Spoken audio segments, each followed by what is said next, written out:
हरे कृष्णा। आप सभी को वैकुंठ चतुर्दशी की बहुत बहुत हार्दिक शुभकामनाएं। भगवान श्री हरि विष्णु और भगवान शिव आप सभी पर अपनी कृपा बनाए रखें। तो आइए आज हम इस वीडियो में जानते हैं कि वैकुंठ चतुर्दशी की पौराणिक कथाएं कौन कौन सी हैं और क्या है। वैकुंठ चतुर्दशी को हरिहर का मिलन कहा जाता है, अर्थात भगवान शिव और विष्णु का मिलन। विष्णु एवं शिव के उपासक इस दिन को बहुत उत्साह से मनाते हैं। दिवाली त्योहार की तरह भगवान शिव और विष्णु का मिलन उत्साह से मनाया जाता है। खासतौर पर यह उज्जैन वाराणसी में मनाया जाता है। इस दिन उज्जैन में भव्य आयोजन किया जाता है। शहर के बीच से भगवान की सवारी निकालते हैं जो महाकालेश्वर मंदिर तक जाती है। इस दिन उज्जैन में उत्सव का माहौल चारों तरफ बना रहता है। वैकुंठ चतुर्दशी कार्तिक पूर्णिमा के दिन एक दिन पहले मनाया जाता है। एक ऐसा त्योहार है जहां भक्त भगवान शिव एवं विष्णु दोनों को उसी दिन एक साथ पूजा करते हैं। यही वह दिन है जब भगवान विष्णु को वाराणसी में काशी विश्वनाथ मंदिर में विशेष सम्मान दिया जाता है तथा मंदिर वैकुंठ धाम की तरह सजाया जाता है। भगवान विष्णु भगवान शिव को तुलसी पत्तियां प्रदान करते हैं और भगवान शिव बदले में भगवान विष्णु को बेलो पत्र देते हैं। वैकुंठ चतुर्दशी बड़ी धूमधाम से मनाई जाती है। वैकुंठ चतुर्दशी की शुरुआत शिवजी महाराज और उनकी माता जीजाबाई ने की थी। आइए अब हम सुनते हैं वैकुंठ चतुर्दशी की पहली पौराणिक कथा। एक बार की बात है, नारद जी पृथ्वी लोक से घूमकर वैकुंठ धाम पहुंचते हैं। भगवान विष्णु उन्हें आदर पूर्वक बिठाते हैं और प्रसन्न होकर उनके आने का कारण पूछते हैं। नारद जी कहते हैं, हे प्रभु, आपने अपना नाम कृपा निधान रखा है। इससे आपको जो प्रिय भक्त है वही तर पाते हैं। जो सामान्य नर नारी हैं वे वंचित रह जाते हैं। इसलिए आप मुझे कोई ऐसा सरल मार्ग बताइए जिससे सामान्य भक्त भी आपकी भक्ति कर मुक्ति पा सके। यह सुनकर भगवान विष्णु जी बोले, हे नारद, मेरी बात ध्यान पूर्वक सुनो। कार्तिक शुक्ल पक्ष की चतुर्दशी को जो नर नारी व्रत का पालन करेंगे और श्रद्धा भक्ति से मेरी पूजा अर्चना करेंगे उनके लिए स्वर्ग के द्वार साक्षात खुले होंगे। इसके बाद विष्णु जी अपने वैकुंठ के द्वारपाल जय विजय को बुलाते हैं और उन्हें कार्तिक चतुर्दशी को वैकुंठ के द्वार खुला रखने का आदेश देते हैं। भगवान विष्णु कहते हैं, इस दिन जो भी भक्त मेरा थोड़ा सा भी नाम लेकर पूजन करेगा वह वैकुंठ धाम को प्राप्त होगा। प्रेम से बोलिए श्री हरि विष्णु की जय। अब हम सुनेंगे दूसरी पौराणिक कथा। एक बार भगवान विष्णु देवादिदेव महादेव का पूजन करने के लिए काशी आए।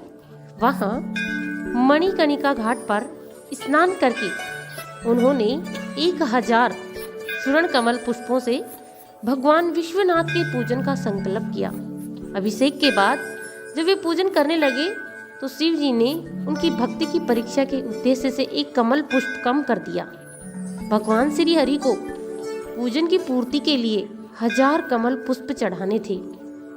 एक पुष्प की कमी देखकर उन्होंने सोचा, मेरी आंख भी तो कमल के ही समान है। मुझे कमल नयन और पुंडरीकाक्ष कहा जाता है। यह विचार कर भगवान विष्णु अपनी कमल समान आंख चढ़ाने को प्रस्तुत हुए। विष्णु जी की इस अगाध भक्ति से प्रसन्न होकर देवादिदेव महादेव प्रकट होकर बोले, हे प्रिय विष्णु, तुम्हारे समान संसार में दूसरा कोई मेरा भक्त नहीं है। आज की यह कार्तिक शुक्ल चतुर्दशी अब वैकुंठ चतुर्दशी कहलाएगी और इस दिन व्रत पूर्वक जो पहले आपका पूजन करेगा उसे वैकुंठ लोक की प्राप्ति होगी। भगवान शिव ने इसी वैकुंठ चतुर्दशी को करोड़ों सूर्यों की क्रांति के समान वाला सुदर्शन चक्र विष्णु जी को प्रदान किया। शिव जी तथा विष्णु जी कहते हैं कि इस दिन स्वर्ग के द्वार खुले रहते हैं। मृत्युलोक में रहने वाला कोई भी व्यक्ति इस व्रत को करता है वह अपना स्थान वैकुंठ धाम में सुनिश्चित करता है। आइए तीसरी कथा सुनते हैं। धनेश्वर नामक एक ब्राह्मण था जो बहुत बुरे काम करता था। उसके ऊपर कई पाप थे। एक दिन वह गोदावरी नदी में स्नान के लिए गया। उस दिन वैकुंठ चतुर्दशी थी। कई भक्तजन उस दिन पूजा अर्चना कर गोदावरी घाट पर आए थे। उस भीड़ में धनेश्वर ने भी उन सभी के साथ था।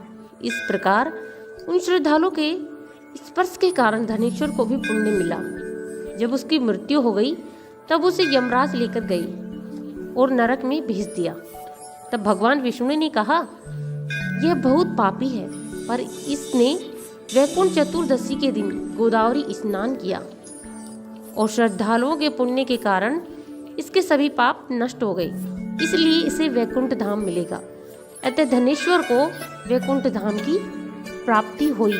प्रेम से बोलिए श्री हरि विष्णु की जय। विनायक जी की कहानी। 7 भाइयों के एक बहन थी। वो सब कुछ सुनती, पर जैसे ही विनायक जी गणेश जी का नाम आता तो घाघरा छटका कर चली जाती। एक दिन विनायक जी को गुस्सा आया।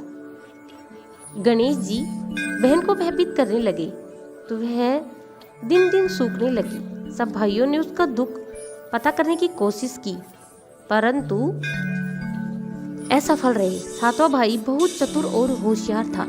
उसने आधी रात को भेष बदलकर गणेश जी को पकड़ लिया और पूछा कि तुम कौन हो?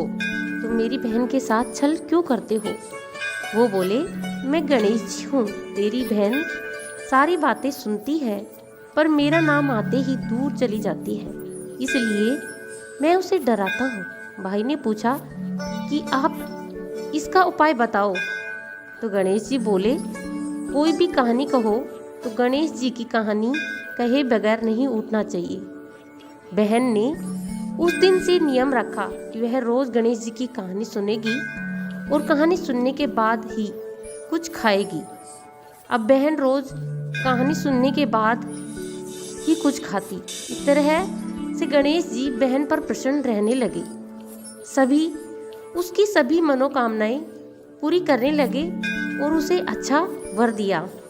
हे विनायक जी महाराज, जैसे आपने उस भाइयों की बहन को सब कुछ दिया, वैसे कहते कि सुनते को, पुकारा भरते को सबको देना, सबकी इच्छा पूर्ति करना।